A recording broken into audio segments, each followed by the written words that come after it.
Now, there is a problem about understanding prophecy, and I want to explain what I believe to be the root problem.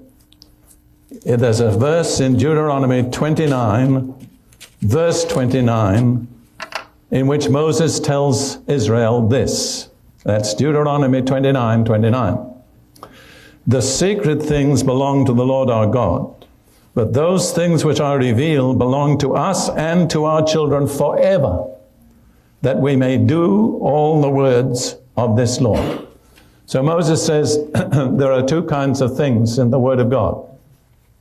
There are the secret things that are known only to God, and there are the things that are revealed for our sake that we may act on them, not just theorize about them, not just point out to people that we're rather clever because we know what's going to happen next, but fit our lives in with them.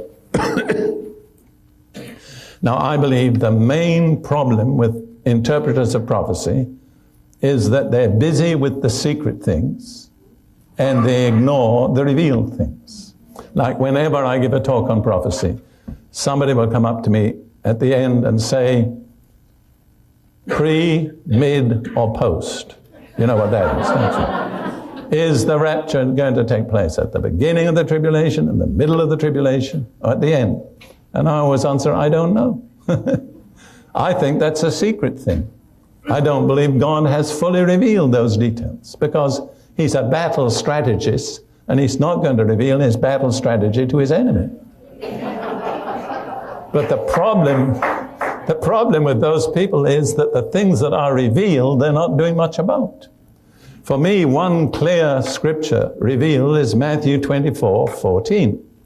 This gospel of the kingdom shall be proclaimed in all the world as a witness to all the nations, and then the end of the age shall come. The apostles had asked Jesus, what will be the sign of your coming and of the end of the age? Jesus gave them a number of signs, plural, and then he gave them the sign.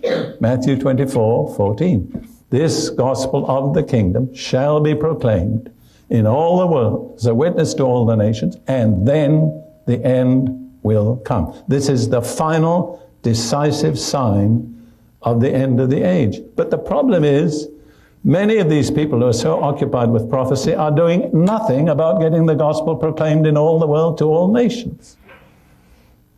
So one of the conditions for receiving understanding of the Word of God is obeying what you already know. If you obey what you know, God will give you more. But if you don't obey, he's not going to give you anything. So I believe that the key to understanding prophecy as we need to is obeying what's already revealed. And for Ruth and me, as she's already told you this evening, that means proclaiming the gospel of the kingdom to all nations. And by the grace of God, we are doing it to at least 120 nations. And we're doing it by various different media. Now, I'm not saying that to boast, nor am I promoting our ministry, but I want to say we are doing something. What are you doing? How much are you involved in getting the gospel to all nations?